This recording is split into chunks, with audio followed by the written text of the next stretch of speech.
नमस्कार. रंगपंचमी आणि वुमन्स डेच्या सर्वांना खूप खूप शुभेच्छा. आज आपण बनवूया मेथीच्या पुऱ्या. तर त्याच्यासाठी लागणारं साहित्य: कणिक, साखर, मिरची, मीठ, तीळ, धनेपूड, लसण, दही, हळद, जिरं आणि कोथिंबीर. आणि ही मेथी मी कट करून घेतली, कोथिंबीर पण कट करून घेतली.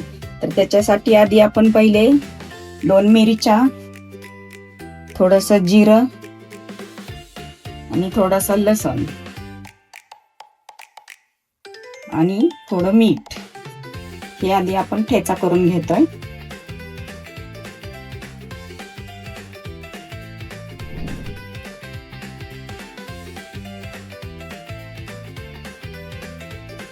चला प्रथम घेऊया कणिक.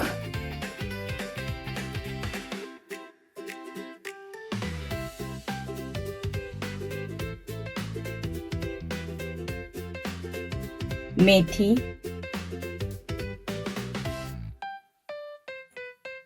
कोथिंबीर,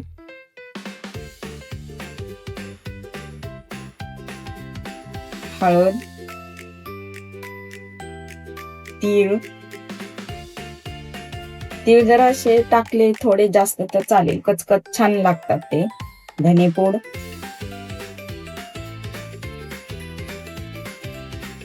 मीठ आपण आधी टाकलेले त्याच्यामुळे बेतानीच टाका. तुम्ही कणिक जेवढी घ्याल तेवढं मीठ टाका त्याच्यात. आणि दही, ठेचा, थोडीशी साखर. आता हे सर्व मिक्स करून घ्यायचं. मिक्स केल्यानंतर आता थोडं थोडं पाणी घालून मळून घ्यायचं.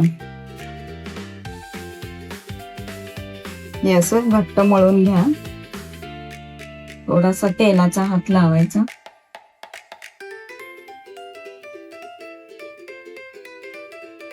पुऱ्या एकसारख्या येण्यासाठी असा रोल बनवून घ्या आणि असे तोडून घ्या.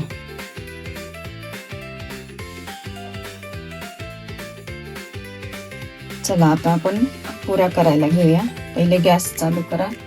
कढईत तेल ओतलंय. आता आपण पोळपाटाला तेल लावून घेऊया. एक लाटी त्याच्यावर ठेवून लाटून घेऊया.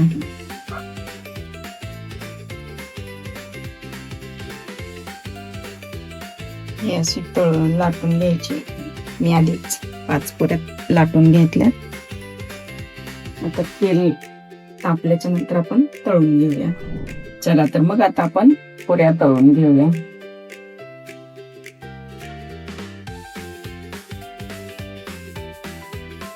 मेथीच्या काड्या आता असल्यामुळे या पुऱ्या काही एवढ्या विशेष फुगणार नाहीये.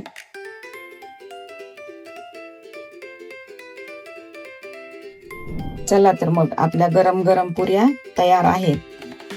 आपण ह्याला चटणी, खोबऱ्याची चटणी, नारळाची चटणी, शेजवान चटणी, सॉस, लोणचं कशासोबत पण खाऊ शकतो. मी सध्या लोणचं आणि सॉस दिलेला आहे.